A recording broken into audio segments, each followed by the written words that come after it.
Efésios capítulo 5, do verso 3 até o verso 6.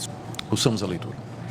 Mas a impudicícia e toda sorte de impurezas ou cobiça nem sequer se nomeiem entre vós, como convém a santos. Nem conversação torpe, nem palavras vãs ou chocarrices, coisas essas inconvenientes. Antes, pelo contrário, ações de graças. Sabei, pois, isto: nenhum incontinente ou impuro ou avarento, que é idólatra, tem herança no reino de Cristo e de Deus. Ninguém vos engane com palavras vãs, porque por estas coisas vem a ira de Deus sobre os filhos da desobediência. Até aqui a leitura da palavra de Deus. Oremos mais uma vez, pedindo a iluminação do Espírito Santo para a exposição da palavra. Nosso Deus, nós estamos diante da Tua palavra. É como espada de dois gumes que penetra até o mais íntimo do coração, da mente, e discerne, ó Deus, todas as nossas faculdades, os nossos pensamentos e motivações. Nós pedimos que essa palavra seja usada pelo Espírito Santo nessa noite, na conversão de pecadores, na edificação dos santos, na transformação de vidas. Pedimos que o Senhor traga encorajamento aos desanimados, novo ânimo aos abatidos, conforto aos que sofrem, instrução aos desejosos de aprender e correção aos soberbos. Nós pedimos, ó Deus, que Tua palavra cumpra o que Te apraz e faça aquilo para o qual o Senhor a designou. Te damos graças por todos que aqui se encontram nessa noite. Nós pedimos ao nosso Deus que também Teu Espírito Santo esteja agindo em todo lugar onde Tua palavra, nessa noite, verdadeiramente está sendo pregada e anunciada. Que Tu recebas toda a glória e Teu povo seja abençoado. Pedimos em nome de Jesus. Amém. Aqui o apóstolo Paulo está mostrando aos Efésios como aplicar na prática aquela dinâmica da santificação que ele explicou no capítulo 4, de 20 a 24. Lá ele comparou a santificação na vida diária ao trocar de roupa. Nós nos despojamos da roupa usada durante o dia, nós nos renovamos e aí nós colocamos uma roupa limpa. Paulo usou essa metáfora, essa figura do dia a dia, que é conhecida de todo mundo, para explicar que a santificação cristã, ela funciona da mesma forma. Todo dia nós temos que tirar, nos despojar da velha natureza, do velho homem, do pecado e das suas obras, nos renovar através dos meios de graça, leitura da palavra e oração, comunhão com os irmãos, e nos revestir de Cristo e de tudo aquilo que Cristo procurou para nós na cruz, e também as virtudes que estão relacionadas com isso. Em outras palavras, é como um andar, são dois passos sempre, não é? Na vida cristã a gente não vai pulando num pé só, mas a gente anda. Então um passo, outro passo, um passo, outro passo. Um passo negativo, dizendo não para o pecado, e seguido um passo positivo, dizendo sim para Deus. E como é que isso funciona na prática? É o que Paulo começou a explicar aí no capítulo 4, a partir do verso 25. Ele falou, por exemplo, que nós não devíamos mentir, é o negativo, né? Não mintam, mas digam a verdade. Não furtem, negativo, mas trabalhem, fazendo com as mãos o que é bom. Não usem palavras torpes, palavras tolas, palavras inúteis, mas falem palavras que edificam. Sempre os dois passos. Não faça isso, mas faça isso. Nós lembramos aos irmãos, na última vez, que esses dois passos são essenciais para nós termos uma vida cristã equilibrada. Se a gente enfatizar só o não, a gente vai definir o cristianismo como sendo uma religião que tem aquela lista de coisas que a gente não pode. A ética cristã fica definida como, tipo assim, olha, ser crente o que é o crente? O crente é aquele cara que não mente, não rouba, não joga, não fuma, e a gente tem aquela relação, não bebe, tem aquela relação completinha do que é o crente. E conhece esse tipo de definição de cristianismo? Pergunta aí no pessoal na rua, o que é o evangelho? O evangélico é aquele que não faz isso, não faz isso, não faz isso, não faz isso, não corta cabelo, mulher não usa calça comprida, homem não pode usar barba. Então, as pessoas às vezes definem o cristianismo só negativamente. Eu não estou dizendo que nós não temos nãos, não farás isso na vida cristã, mas a questão é que a ética cristã, a vida cristã, ela é mais do que isso. É não somente não fazer isso, mas fazer o que é certo. Seria tão bom se a gente ouvisse as pessoas definindo o evangélico, o cristão, como sendo aquela pessoa que diz a verdade, que trabalha muito para poder ajudar os outros, é uma pessoa que só fala coisas que edificam, em vez de nos definirem negativamente, eles nos definissem positivamente. Porque, na verdade, esse é o quadro que o apóstolo Paulo está nos apresentando aqui. Nós não somente temos que parar de mentir, de roubar, dizer o que não devemos, mas devemos trabalhar, devemos dizer o que edifica e devemos, então, dizer toda a verdade às pessoas, negativo e positivo, as duas coisas andam juntas, e aí você tem a vida cristã verdadeira e equilibrada. É isso que nós de fato queremos. No domingo passado, na última vez que nós falamos da carta aos Efésios, nós vimos também como Paulo aplicou esse princípio com relação ao Espírito Santo. Capítulo 4, verso 30, até o capítulo 5, verso 2. Continuando no mesmo desenvolvimento desse princípio, ele disse: não entristeçam o Espírito Santo. Isso faz parte do negativo, não é? Está no verso 30. Não entristeçam o Espírito Santo. E com que nós entristecemos o Espírito Santo? Ele diz no verso 31, toda amargura, cólera, ira, gritaria, blasfêmia, toda malícia. Então não entristeça o Espírito de Deus. Mas a vida cristã é mais do que somente não entristecer o Espírito de Deus, porque ele diz no verso 32, antes, ou seja, agora vem um lado positivo, em contraste com o negativo, agora o positivo. Vocês têm que aprender a se perdoar uns aos outros. Vocês têm que andar em amor como Cristo amou vocês e se entregou por vocês. Vocês têm que imitar a Deus. Da mesma forma que Deus perdoou vocês, vocês também têm que perdoar aqueles que ofendem a vocês. Então, mais uma vez, você tem aqui esse contraste, não é? Não entristeça o Espírito, é o negativo, primeiro passo, mas ame, perdoe, exatamente como você foi perdoado e como Cristo lhe amou e andou em amor e nos ensina a andar da mesma forma. Agora o apóstolo Paulo continua nessa mesma, ele continua fazendo a mesma coisa. Na verdade, ele vai até o final do capítulo 5, fazendo esses contrastes. E aqui, na sequência, nós nos encontramos com um contraste entre a imoralidade e a gratidão, que é o que eu queria falar nessa noite, que vai aí do verso 3 até o verso 6. O estilo é o mesmo, o gênero é o mesmo, Paulo apenas está mudando o conteúdo. Em outras palavras, ele está dizendo: não pratiquem mais a imoralidade e a cobiça, mas vivam em gratidão diante de Deus. O que é que o apóstolo quer nos ensinar com isso? Eu chamo a sua atenção, então, para esses versículos, orando para que Deus nos auxilie a compreendê-los e que nós possamos aplicá-los no dia a dia, na nossa vida prática. Paulo nos dá uma relação aí, do verso 3 até o verso 4, de coisas que ele diz que não deveriam nem ser nomeadas entre nós. A impudicícia, toda sorte de impurezas ou cobiças, nem sequer se nomeia entre vós, como convém a santos. Nem conversação torpe, nem palavras vãs ou chocarrices, coisas essas inconvenientes.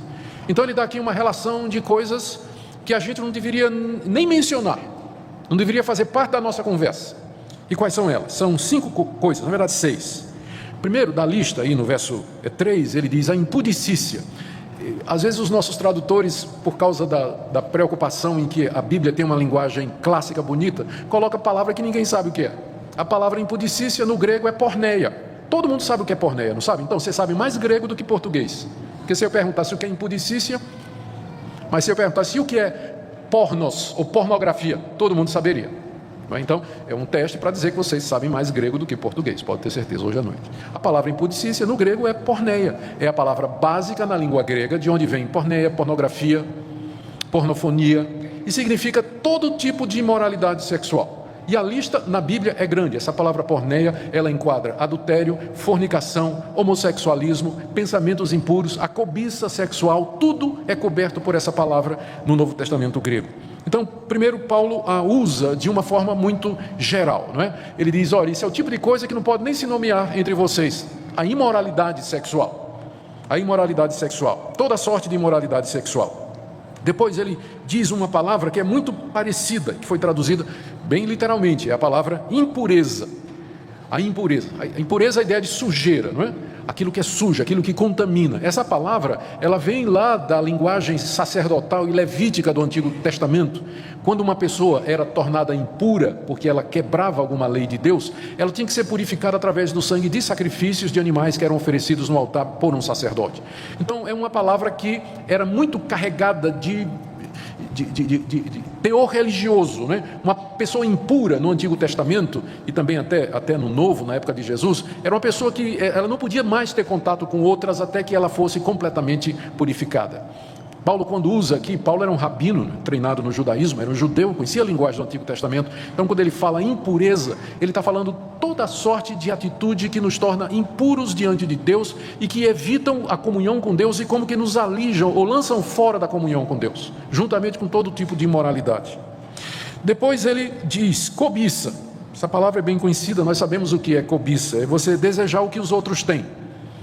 O cobiçoso é alguém que quer o que o seu próximo tem. Pode ser a mulher do próximo, pode ser o carro do próximo, o emprego do próximo, a beleza do próximo, a cultura do próximo. Ele cobiça, ele quer aquilo que os outros têm. Então, a cobiça vem logo aqui como o terceiro da lista, não é? Depois, Paulo menciona a conversação torpe. Já entramos aqui no verso 4, que quer dizer simplesmente aquele tipo de conversa indecente, obscena, que as pessoas costumam, às vezes, no seu trabalho, no dia a dia, é muito comum. Aí vem o palavrão, expressão chula, não é? O que Paulo aqui, a Bíblia chama de conversação torpe. Não é? Essas conversas indecentes, carregadas de conteúdo erótico, às vezes de observações maliciosas. Paulo diz, isso não deve nem ser nomeado no meio de vocês. Depois ele menciona, ainda no verso 4, as palavras vãs, ou que quer dizer palavras tolas, é bobagem. Às vezes a gente não é necessariamente imoral, mas a gente diz um monte de bobagem. Diz um monte de tolice, não é que não edifica ninguém, fica falando bobagem. A gente sabe o que é isso. Às vezes tentar definir o óbvio só complica, não é?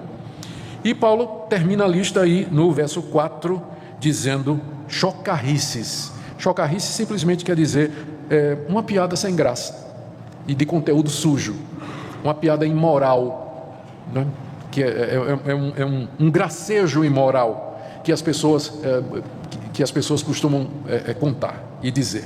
Paulo, pelo que nós já vimos aqui, o que Paulo está dizendo é que este é o tipo de atitude, de coisa que a gente tem que mortificar, a gente tem que dizer não para isso, faz parte do despiste, é o que a gente tem que tirar de nós todo dia, é o tipo de comportamento que a gente não quer ter, nós não queremos praticar estas coisas. Na verdade, ele diz aí no verso 3, que esse é o tipo de coisa que não se deve nem nomear. O que seria nomear? É você ver uma piada, por exemplo, um colega seu te manda uma piada no WhatsApp, imoral, a piada, tem um palavrão lá, uma frase lá, que é indecente e tudo, você achou graça, não foi você que fez, mas você achou engraçado, aí você compartilha. Esse tipo de coisa não devia nem ser nomeado entre nós, não devia nem ser mencionado, muito menos compartilhado, né? Aí o pessoal sai compartilhando, ele vai dizer assim, mas não fui eu que disse, né? Não fui eu que escrevi, não fui eu que contei, mas compartilha. Esse tipo de coisa não devia nem ser nomeado. Gente, nós não estamos sendo puritanos, né? Ou fundamentalistas na nossa ética. Se isso está aqui na Escritura, é porque tem uma razão. E a gente pode começar com essa muito simples que Paulo diz aí no verso 3. Isso não convém a santos. A Bíblia diz que nós somos santos, não no sentido de que a gente não tem pecado, mas no sentido de que nós somos separados por Deus do mundo para sermos o seu povo. E que Deus começou em nós esse processo de santificação que vai terminar na glória. Então não convém para quem foi eleito de Deus, chamado pelo Espírito Santo, por quem Jesus morreu, que foi lavado no sangue de Jesus, que tem o Espírito Santo morando nele, que conhece a palavra de Deus, sabe as ameaças de Deus. Não convém a uma pessoa estar fazendo esse tipo de coisa que é contra o caráter de Deus. Não convém. Se você quer uma razão, pelo menos essa. Paulo vai dar mais umas 3 no final, mas já vou adiantando essa. Se você quer uma razão para não fazer isso. As pessoas dizem, pastor, não seja tão radical, hoje em dia todo mundo fala assim. Eu sei, mas nós não somos todo mundo. Nós somos povo de Deus. Fomos chamados por Deus para fazer a diferença.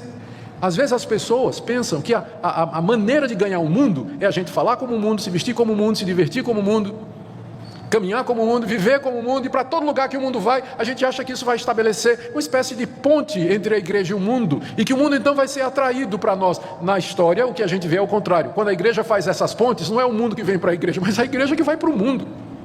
Essa é uma parceria onde sempre a igreja perde. A igreja é contra a cultura, sempre foi contra a cultura. Ela não vai com a maioria. A maioria da sociedade sempre quer aquilo que é contrário a Deus. É isso que a Bíblia ensina. Todos pecaram, carecem da glória de Deus. O mundo está no maligno. Nós estamos no mundo, mas não somos dele. Então, nós somos contra a cultura mesmo. Nós não vamos estar falando palavrão, contando piada imoral, compartilhando foto indecente. Nós não vamos. Não convém a santos. Não convém a santos. Bom, é claro que quando Paulo diz que a gente não deve nem falar estas coisas, ele está excetuando, né? Nós vamos ver aqui que ele vai fazer isso mais adiante. Quando ele diz assim, por exemplo, no verso 11, não sejais cúmplices nas obras infrutíferas das trevas, antes, porém, reprovai-as.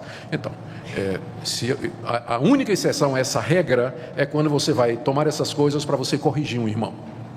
Aí você vai ter que nomear, né? Aí você vai ter que dizer, aí você vai ter que mencionar. Dizer, fulano, esse WhatsApp que você mandou para mim, ou esse e-mail que você mandou para mim, essa foto que você compartilhou comigo, isso não convém, meu irmão. Então, nesse caso, você vai ter que nomear, não é? Você sabe aquela, ou então, não é? Eu estou falando digitalmente, mas pessoalmente também. Não é? Você sabe essa piada que você acabou de me contar? Ela não tem a menor graça, irmão. Porque ela é ofensiva ao Espírito de Deus. Você não sabe disso. Então você tem que, nessa situação você tem que nomear. Mas quando Paulo diz que isso não faça parte da conversa de vocês, é no sentido de que você cita, que você compartilha, que você aprova, que você ri concordando. Não é? Então é nesse sentido que ele está dizendo que isso não deve ser nem nomeado entre nós. Bom, e o que é que nós devemos fazer então em contraste? E aqui nós nos deparamos com uma declaração surpreendente do apóstolo Paulo. Porque imagina, Paulo está dizendo assim, ó, nem fala coisa imoral, né, o negativo, nada de imoralidade e de cobiça no meio de vocês. Antes, a gente imaginaria o quê? Santidade de vida, alguma coisa do tipo. Mas olha o que é que ele coloca como antídoto: ações de graças. Está aí no verso 4. Nem conversação torpe, nem palavra vã, chocarrice, coisas essas convenientes. Antes, pelo contrário, ações de graça. Em que sentido a ação de graça é o oposto da imoralidade e da cobiça? Eu creio que se a gente pensar um pouquinho, a gente descobre. Ação de graça significa atitudes de gratidão. O nome já está dizendo, né? Atitudes e ações que demonstram que eu estou satisfeito, estou grato a Deus pelo que eu tenho.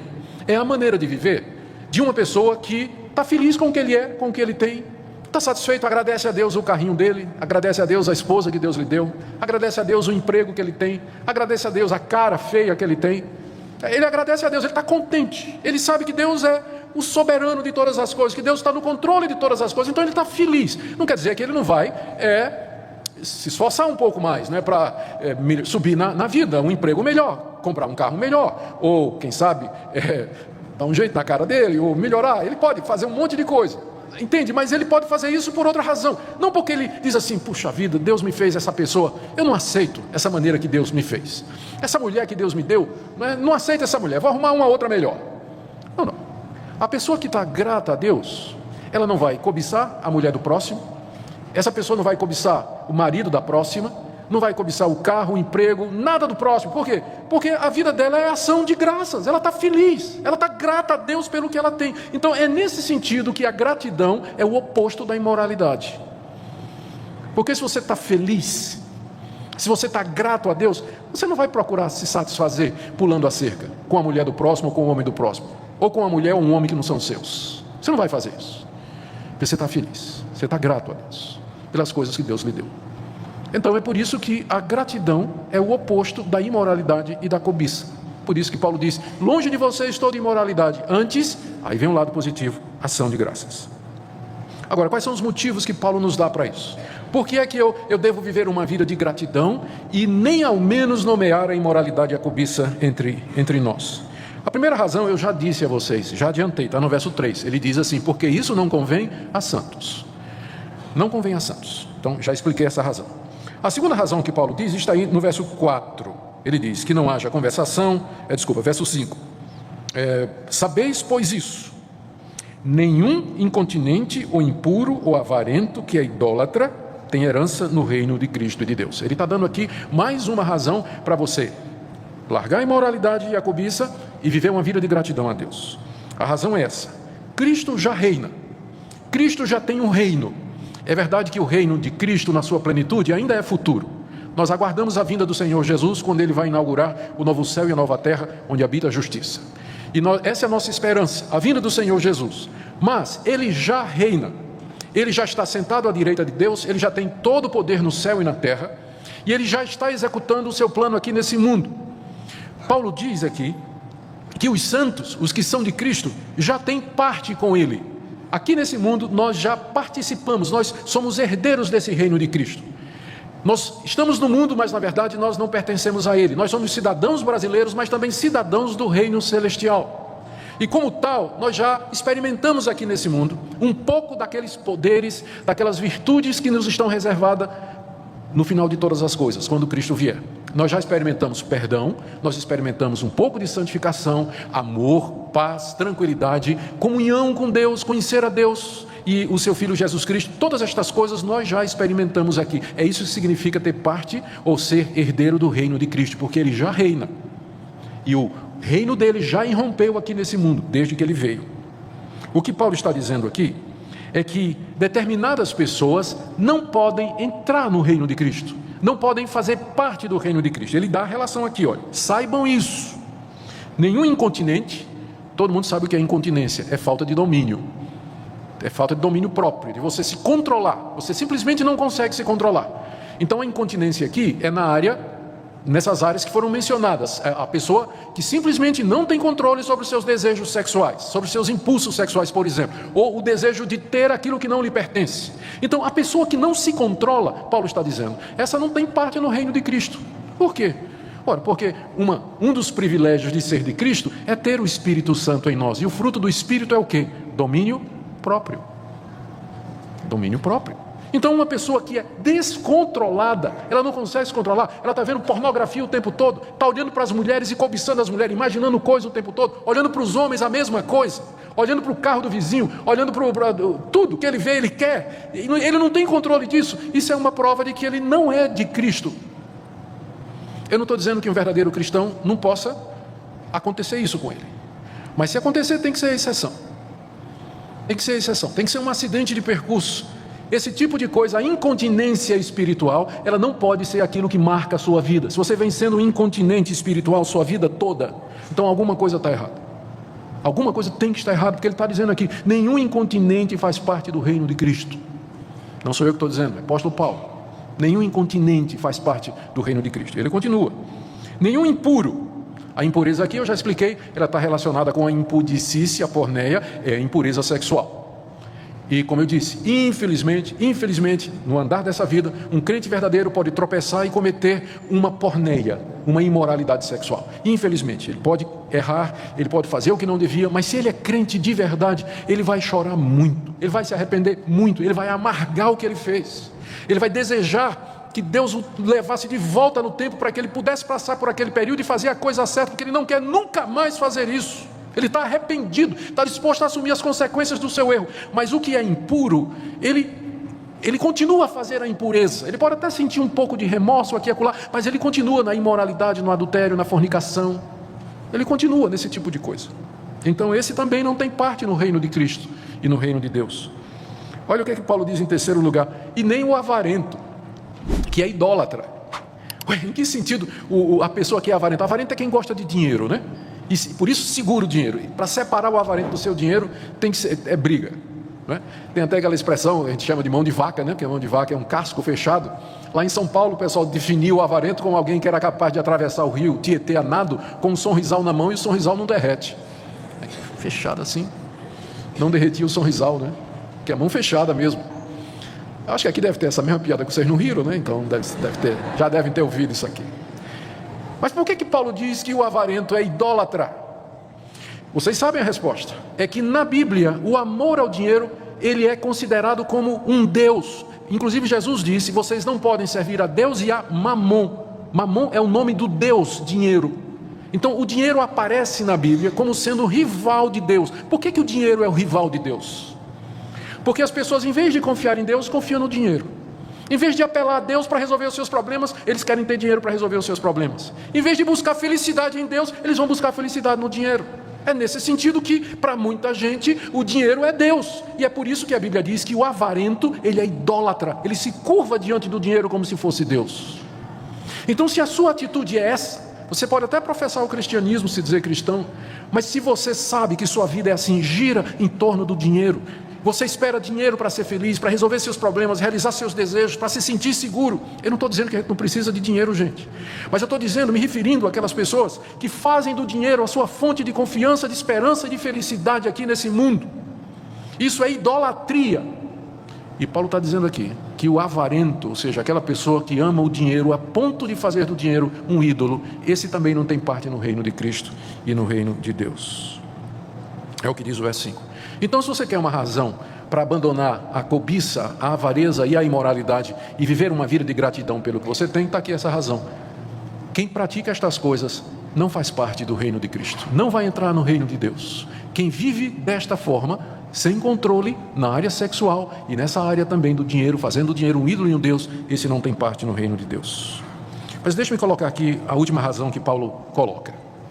E eu tenho a impressão que Paulo não leu os livros de psicologia moderna, porque se ele tivesse lido, ele não faria nada do que ele fez aqui. Porque ele está assustando as pessoas com o inferno. Tem uma coisa mais politicamente incorreta do que essa hoje? Pastor, não prega sobre o inferno não, porque aí vai assustar as pessoas vão querer ser salvas para não ir para o inferno. Já conhece essas teorias modernas? O pessoal não falar de inferno, falar da ira de Deus, falar de castigo, pastor. Aí o pessoal vem para a igreja tudo com medo, ninguém quer ir para o inferno, quer todo mundo ir para o céu. Eu prefiro que você vá para o céu assustado do que você ir para o inferno pensando que está tudo bem com você. Porque a razão que Paulo está dando aqui, para você se arrepender e vir a Cristo, é exatamente essa. Porque se você não fizer isso, a ira de Deus vem sobre você. Verso 6. Ninguém vos engane com palavras vãs, porque por estas coisas vem a ira de Deus sobre os filhos da desobediência. Esse é um engano que está presente na história da igreja já há muito tempo. As pessoas pensarem que porque estão na igreja, foram batizadas, fizeram profissão de fé, que aí elas podem continuar nos seus pecados e não sofrer a consequência deles. Às vezes se defendendo ou argumentando assim: não, eu fui eleito, ou eu já fui justificado, então Deus é amor, ou no fim vai dar tudo certo, ou tem gente pior do que eu. As desculpas são muitas, né? Não se engane com nenhuma delas. Não se engane pensando que todos são filhos de Deus, porque aqui nessa passagem Paulo menciona filhos da desobediência, que são pessoas que vivem na prática da desobediência, aprenderam com seus pais e continuam da mesma forma, desobedecendo a Deus, quebrando a lei de Deus. Não é todo mundo que é filho de Deus. Ninguém engane você dizendo é todo mundo filho de Deus e no final vai ser todo mundo salvo. Não se engane, porque Deus vai castigar os filhos da desobediência. Também não se engane dizendo assim: Deus é amor, Deus não se ira.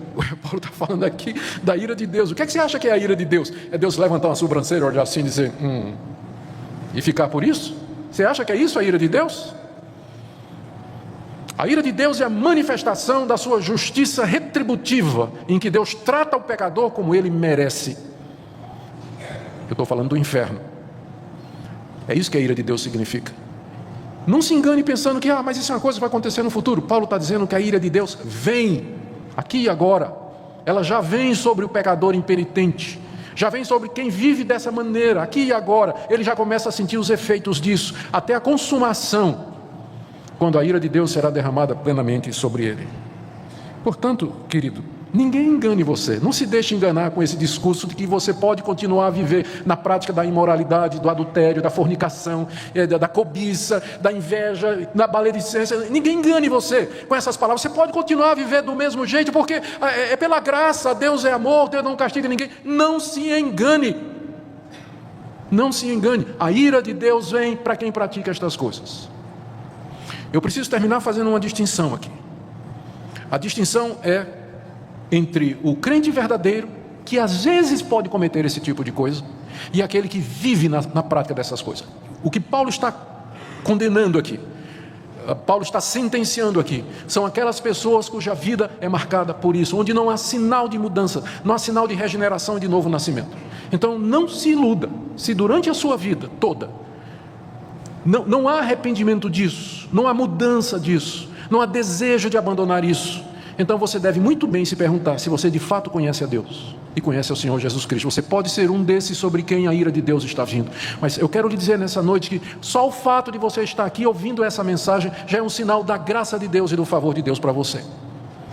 Hoje à noite Deus lhe chama, não importa o quão profundamente você pecou, o quão profundamente você errou, mas nessa noite Deus lhe chama a que você se arrependa dos seus pecados, que você creia no perdão que Deus pode dar ao pior pecador, e você venha para o reino de Cristo, mediante a fé na sua pessoa, no sacrifício que Ele fez na cruz do Calvário.